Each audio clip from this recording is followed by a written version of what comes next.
And you know what? Miracle of miracles happen. Kaya I feel na, medyo na ako. It's okay po. And then my cousin who was my classmate in med school, she came with another classmate, and then she said that somebody gave me a scholarship for that cell. Kayo pala. Tara, kape tayo.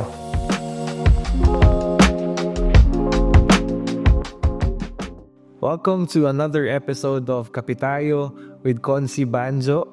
I am very thrilled to introduce to you an empowered woman and an amazing and successful individual, one of the best doctors, pediatrician ng ating city, none other than Dr.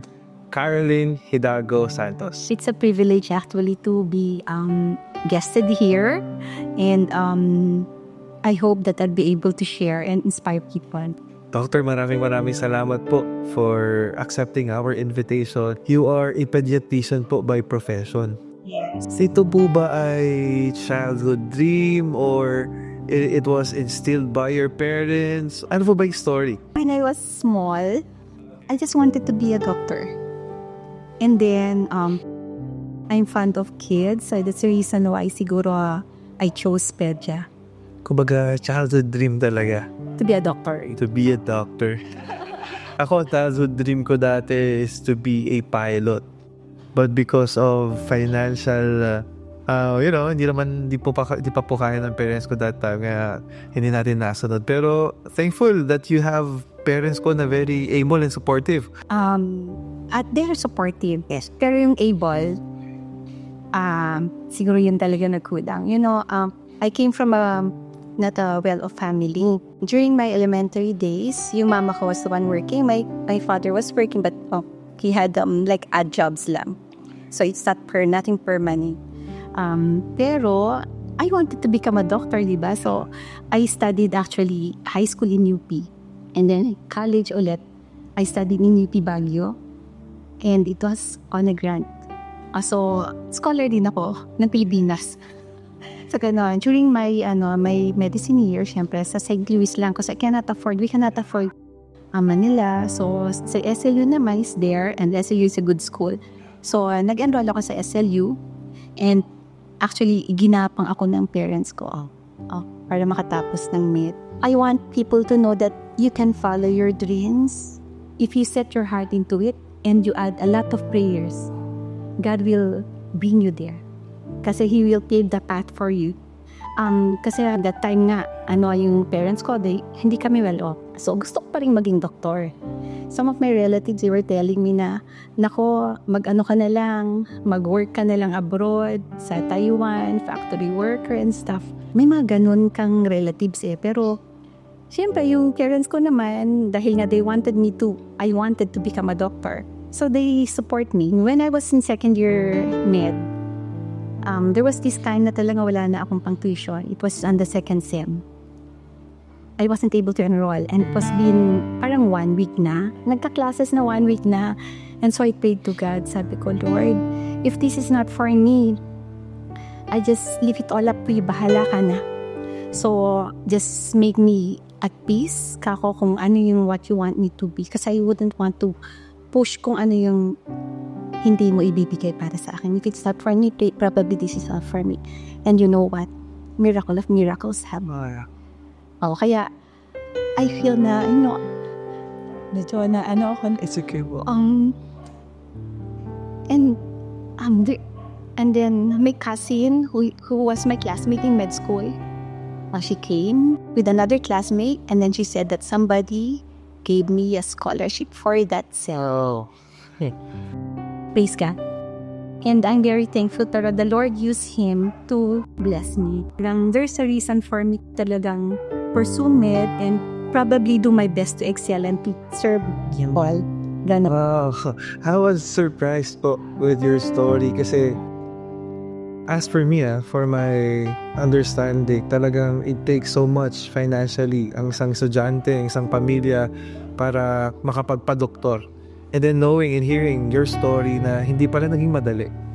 Pero naging sobrang strong lang po yung will ninyo. Kasi alam niyo yun talaga yung gusto ninyo. And hindi lang pwede yung will. There should be faith Yeah. in the Lord. Kasi after noon, meron pa yung mga yun na like, pag mag-exam ka na, you just have the faith na talagang magkakaroon ka ng pangbayad ng tuition. Like, ito, the next day ng exam ko, my God, wala pa akong pang tuition. Anong oras na yung, and then, miraculously, it counts, no? Dadating. And then, nag-exam na yung mga classmates ko. Nandun pa rin ako dun sa kahera para magbayad, para makuha ko yung permitting SLU. By the grace of God, nakayari ako. So, ang ano ko talaga, yung pagiging doktor ko, it's a gift from God. Para sa mga iba na nagkakaroon ng second thoughts, nagda-doubt, na kaya ko ba to kaya? Ipagdasal natin kasi if the Lord wants you to be that person, He will make you that person.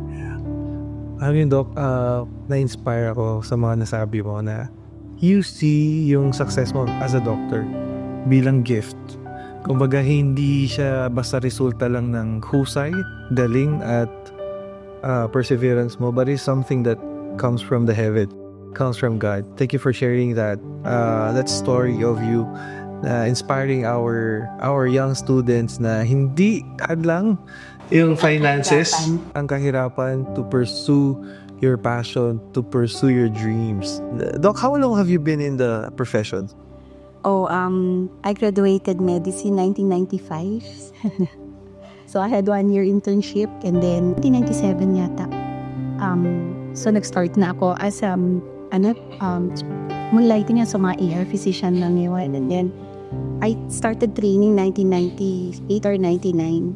So I finished my residency 2001. 2002 nandito na ako sa San Jose because my husband is from San Jose. Wow.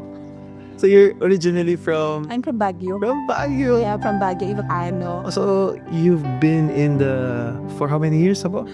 20? Here in San Jose, doing pediatrics for 22 years. 22 years? Kari, more than 2 decades na po ang inyong paglilikod bilang pediatrician. Alam mo, Doc, I'm interested to ask kasi dumaan tayo sa pandemic di ba? And then yung pandemic na yan, kumbaga, naging bayani talaga ang mga doktor. I wanted to ask, paano mo na-handle yung social responsibility mo to be a doctor? And paano mo na-balance yun? Kasi you have to as well consider yung safety, security ng family mo. Alam mo, yung time na yon, we didn't know about kung ano yung sakit, ganyan, na talagang ang taas ng mortality that time. So, ang lang din naman namin always, ang inuna namin talaga safety ng staff namin. So, always yon, meron kami mga protocol kung paano sila maging safe din yung patients namin, gano'n. May time din na hindi kami nag-clinic for around 2 weeks. 2 weeks? 2 weeks. But we paid our employees. Kahit na clinic, we paid our employees kasi syempre, responsibility namin sila eh. Hindi naman din nila gusto na mag-pandemic, hindi rin namin gusto na may ganun. So, dun sa mga naman sa work, we still continue to do services nga lang with protection. Kasi syempre, kung talagang wala nang mag-cater sa mga pasyente mo with your health problems, paano pa naman, no? But during the whole pandemic, I was wearing my respirator. Opo. Oo. Para pwede kong pangangahin yung pasyente ko. Kasi yung iba kasi hindi na talaga titingin eh. Opo. Oo. So, ang kasi doon, you have to do your duty mo as a doctor. But then, you have to also protect the people around you. So, nung time na yon, siguro pag naliligo ka mga 4 times. For names We are thankful, thank God na natapos na yung pandemic and we have moved on. Kano na po ay katagal na kasal? Doktor din po pala ang inyong husband. Oo. Yung husband ko, ENT siya. Dito rin, he's from San Jose. So, siya ang taga dito talaga. We've been married since 2000, Y2K. Since the year 2000. Yes po. So, 24 years of marriage. Yeah, 24 years. And we married twice. Oh. Civil and church. Civil and church. Matanong ko, do you have any children? No, I don't have any. So, probably I'm blessed with other things that not with that one. Oo. Pero, we tried to have. Ala talaga, I got pregnant twice. The first in vitro, I was pregnant for mga around, that was 8 weeks or 12 weeks. Alimutan ko na eh. Masakit yan sa dibdib. Pero, miscarry ako. So, I had a miscarriage. Nawala na fetal heartbeat. Yeah, it was so devastating. I cried a lot. Sobra talaga. Nevertheless, yung pain na yon, mas pa na nagpa-increase ng faith ko sa Panginoon. Oo. Kasi, sabi ko nga, kung talagang hindi para sa akin, although nag-try pa din naman kami, hanggang may time na miraculously, after ng in vitro ko na na-fail, na nag-in vitro ako sa abroad. So, nag-fail siya, but then I got pregnant for 6 weeks lang, and then nagkaroon ito ka na miscarriage. Kaya, siguro talagang it's not for me. So, ano pa rin yun, yung mga patients ko na lang ang children ko. Doon na kasi I have children from other mothers. Ganon, no? Ang sarap po pakinggan, Doc, kasi parang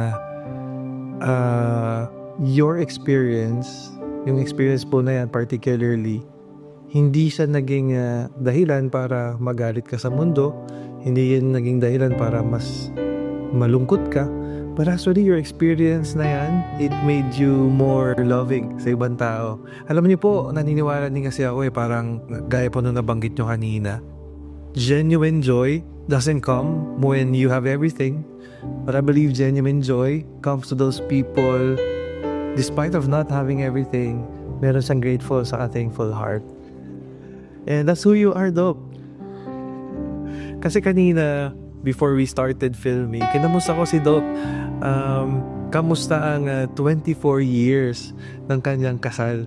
And then, I was really amazed to hear na very blissful for 24 years of bliss, of genuine joy. Mabait kasi yung asawa ko. Oo, I'm blessed with a very good husband. So, yun talaga ang isang gift ng Panginoon sa akin. So, wala man akong kid, wala man akong child, at least, nagkaroon naman ako. I am gifted with a very loving husband. Nakakatawa po yan, na hindi tayo tumitingin sa anong wala tayo. Ang nakikita natin yung meron tayo at na-appreciate natin yung mga bagay na yun. And I'm very happy po na nakahanap kayo ng isang responsable at mabuting asawa na hindi rin lahat ng tao nagkakaroon. Sa isang bagay na yun, doon po kayo really blessed. Ano po yung most challenging bilang doktor para sa inyo? Sa mga pasyente ko na talagang seryoso, dinadasalan ko yun. I pray to God for healing. For them. Kasi alam mo, Consi, I believe na conduit lang tayo, kumbaga ginagamit lang tayo as a vessel para mag-treat sa pasyente, ganun. And that's the reason why we pray. In our infirmary, we pray every day in the morning. So we leave the whole day to the Lord. Nakakatuwa po na hindi lang basta physician, hindi lang basta physical doctor yung makikita mo kay Doc Caroline Santos. Kapag pumunta ka sa kanya, hindi ka lang niya tutulungan physically. Meron kasama bonus sa prayers. Meron po bang any trial sa inyo pa na you wanted to share? Hindi lang bilang doktor, pero as a person. Can you believe that I'm a cancer survivor? Yeah? Totoo po ba? Wait, teka lang. 4 years ago. 3 years. 2021. Very recent lang po. Yeah, it was just a 2-month Teka lang po. I just wanted to take it. Parang you've been through a lot, Doc. You've been through a lot with your miscarriages. Then you had cancer. Ano po yung pakiramdam na by profession you're a doctor and yet you are failing with your body? Ano po pakiramdam? So ang realization na ngayon hindi ko na naman yata nasusunod. Give yourself a break. Okay. Oo, kasi that time talaga medyo probably I abused myself. Kasi before the pandemic, talagang sobrang busy. Ang tulog ko, how many hours lang talaga. And I get on call, So, siguro yun yung reason. Kaya nung nag-pandemic, nakapag-rest. Probably sabi, slow down. And then, kahit nung natapos ng 2 weeks, di ariyan na naman, trabaho na naman, kasi you have to attend to your patients. And then, I had ovarian cancer. It was just 2 months lang yun, and the mass, na-feel ko lang yun because I had the edema. Akala ko lang from sitting down and doing the paperwork. So, 2 months lang yun. Naging 7 month na yung size ng mass. Yeah, and then, finally, when the biopsy arrived, nakalagay na doon to some 2B. Cancerous po. 2B na siya. So, I had 6 sessions of chemotherapy. So, I was bald. But kahit na nag-chemo ako, the next day, I do my clinic. Wow. And then, yung mga pasyente ko, they didn't know kasi I was wearing the pop art. Hindi nila alam na wala na akong hair. So wala akong hair. And then yung habang, I don't know how to do that. Kasi kaya kung ngayon lang ako ng lipstick kasi hindi talaga ako may makeup. Anyways, so hindi ako marunong magkilay. Ngayon, that time, nung meron pa siguro ako mga ilang piraso, hinahayaan ko lang. Pero nung walang-wala na talaga, pati pilik mata, sa lang pala yan, sa YouTube lang pala, Tututa pa. So, this na, natuto ako ng isang gift magkakaroon ng kilay. So, yun. So, 6 lang din naman yun, 6 sessions, and I thank God for giving me a second and even a third life from the pandemic and from cancer.